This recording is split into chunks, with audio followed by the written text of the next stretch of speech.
time running out in their playoff loss to the Niners. Dallas also had significant losses this offseason, including Amari Cooper and Randy Gregory. But Dak Prescott is feeling good about 2022. Very, very optimistic. I think we're in a better position this year than we were last year. And I know what we have built here, the core, the leaders, and mixed with a great group of young guys who are hungry to make a name for themselves and getting this league running. I feel very, very confident about where we are and excited about where we are and just ready to keep building and get this thing rolling. Kimberly, I think and Tim, I think it's very clear what Dak has to do this season. If you win one playoff game, that's a push.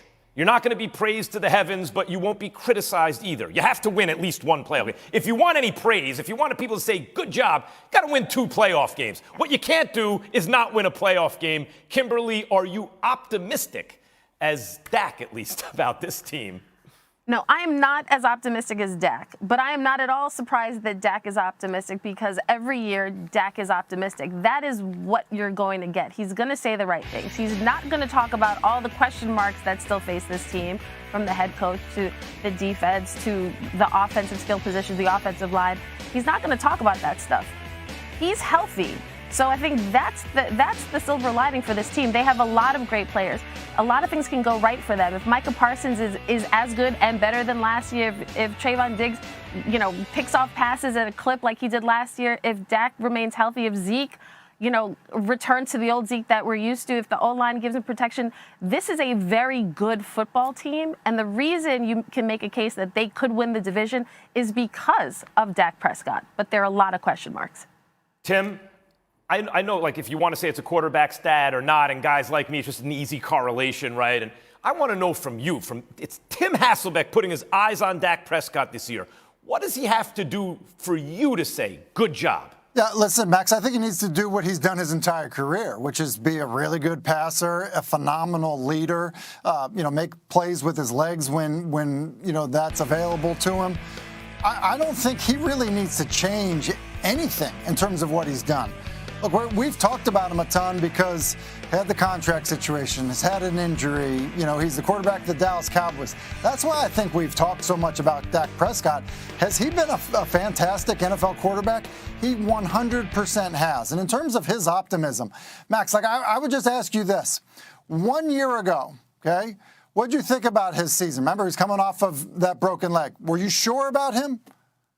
Yeah, I thought Dak. I've always thought, Tim, Dak Prescott's a B+. Will he trend to an A? And that's what I'm still waiting to see. Well, listen, he threw 37 touchdown passes last year. That's an A in my book. You throw 37 touchdown passes, doing it off of a year where, you had a massive injury. You had to miss camp because of a shoulder injury. And I'll give you another one when we talk about, the team's optimism, because I think Dak was referring to his team, not so much himself. What did we know about Micah Parsons 1 year ago? We thought he'd be good, but he basically didn't play football in 2020. And then, you get the 2021 season, and he ends up maybe being the best defensive player in all of football. And so, after 1 year of Mike Nolan, and then you fire him, they were with a historically bad defense in 2020. The changes that we saw in 2021 that alone would make me feel better if I was Dak Prescott about my team's prospects for this upcoming season. I say you got to win at least one playoff game, 2 if you want praise, and Tim Hasselbeck says you just keep doing you, Dak. That is tremendous. Listen, he's a very good quarterback. He's a very good quarterback. There's no disputing. He's a very good quarterback. You'd take him at the Giants, Max, in a heartbeat. Oh, you know I would. Welcome to this Just In, a fast hour around the world of sports and how I see it. And let's start with Patrick Mahomes and Aaron Rodgers. It's a nice place to start a sports show. They're arguably the 2 best quarterbacks in football. Receiver Sammy Watkins played 3 seasons with Mahomes in Kansas City, and this offseason signed to play with Rodgers in Green Bay. Not a lot of time with Rodgers, but Watkins is already buying the hype. Early in camp, Randall Cobb asked you in front of your locker, said Mahomes or Rodgers. You said, I think Pat is incredibly good, but A-Rod is on a whole nother level. He's amazing, how he controls the ball, how he put everybody in place. I've been with a lot of quarterbacks, and I've never seen them carry themselves like Aaron Rodgers. Tim Hasselbeck and Kimberly Martin with me. Guys, yeah, now he's playing with Aaron Rodgers. He says the nice things about Rodgers. If he just got to Kansas City, he'd say nice things about Mahomes. And I get it. Rodgers is far more experienced than Mahomes. But look, Mahomes is like if Aaron Rodgers and Brett Favre had a baby. You might say that's already Aaron Rodgers, right? He could do all the things Favre could do and not turn the ball over. But Mahomes also has that draw it up in the dirt kind of mentality. He has that kind of personality. His teammates, they don't just follow him, they embrace it. They seem to love him. I wouldn't take Rodgers over Mahomes, but then again, I don't catch passes. Tim, your reaction to Sammy Watkins' comments? Listen, both guys are great. I think we all agree on that. I think, what Sammy Watkins is saying, you try to figure out, okay, well, how is Aaron Rodgers better than someone that's great? You look at the last 4 seasons, Max, Aaron Rodgers has thrown 136 touchdowns and just 15 interceptions. That is a touchdown to interception ratio that no one has ever come close to achieving in the National Football League. So Aaron's done it better than anyone else. And in fact, if you look at seasons where a guy passes for 4,000 yards and you look at their touchdown to interception ratio, Aaron Rodgers holds the top 6 performances in that regard in the history of the NFL. The 7th place finisher on a season would be the year that Patrick Mahomes threw 50 touchdown passes. So to just get a sense of, okay, quarterbacks are asked to throw touchdown passes and not throw interceptions.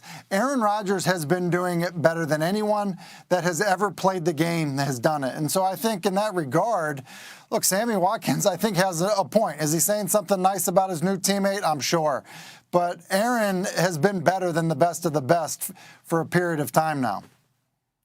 Kimberly, I hear what Tim is saying. I just want to point out that's in the regular season. When it matters most, Sure. Aaron Rodgers in the last 4 playoffs, 18-5 touchdown interception. Patrick Mahomes in the last 4 playoffs, that's his whole career, 28-7. I have to check to make sure that's even right. How do you even do that? Yeah, 28-7 and 2 Super Bowl appearances and a Super Bowl win. Yeah, exactly. He's better when it matters most. Yes, yeah. I think the fact that Patrick Mahomes has played a lot longer than Aaron Rodgers and still has more Super Bowl appearances than Aaron Rodgers speaks to what Patrick Mahomes can do for the collective, right, when it counts. But I think right now we can say Aaron Rodgers is better because he's played longer. We've seen it. We've seen the consistency for a very long time. I think when all is said and done, though, when Patrick Mahomes' career is over, he has the potential and the capability to end up being better than Aaron Rodgers. But for right now, I'm fine with Sammy Watkins talking about his new quarterback. It's the offseason of wide receivers, loving on their new QBs. Okay, I'm all for it. But I think to your point, Max, about when it matters most, that's why the conversation of Tom Brady, Aaron Rodgers, Tom Brady is a step above Aaron Rodgers just because we see him consistently do it in the postseason and win multiple Super Bowls, whereas Aaron Rodgers, you can't really say that about him. Yeah, hey, Tim, what about this? So Patrick Mahomes has been stopped by Tom Brady twice in the playoffs, right? However, the first time, he beat Tom Brady. Tom Brady threw an interception, game's over. Oh, pre-snap penalty. Mahomes never touches the ball again, right? That's one. And the other one, I've never seen a guy run for his life in a Super Bowl like that. He had no offensive line, yet he made every spectacular play in the game. Right. Tom Brady got to the NFC finally, and in year 1, got by Aaron Rodgers. And Aaron Rodgers didn't play particularly well, and they took the ball out of his hands partly as a result, and Brady beat him. Like, when it matters most, can we really call Rodgers the best when he has not played in recent years as well in the playoffs as he has in the regular season? Yeah, I think the sample is too small for that. And truthfully, I think we probably, I'm assuming, would all agree that the best quarterback doesn't always win the game. The best quarterback doesn't always win the Super Bowl. Look, Aaron Rodgers had a game where he's not on the field. If they recover an onside kick, then his career looks different. If, a guy doesn't make a field goal, then Tom Brady's numbers, end up looking different. And so, I think when you get into the wins and losses, or this is what happened in a postseason game, look, no matter, even the greatest of quarterbacks, are still subject to the fact that it is a dependent position in terms of wins and losses. So not only the guys that play on your side of the ball, but that also play on the other side of the ball. And so, look, if you think quarterback, wins or a quarterback stat or, things like that, then look, I think that, I guess I would push back on that some. So I'm just saying this. When the sample is big enough to look like, okay, what have you done? And Aaron, as aggressive as he is with the football, to throw that many touchdowns and that few interceptions, like, that's never been done. We all agree Brady is amazing. Brady's never done that. So I just, like, that's where I am with it. And I think if you're a receiver, you're saying, okay, well, like, who do I like to play with? I like to play with guys that throw me touchdown passes and don't throw it to the other team. Particularly in the playoffs, Tim, but we'll continue this another time. I don't know if you want to tangle with me. I've simulated a lot of Madden seasons. I know you played and everything, but I simulated Madden. All right, last season,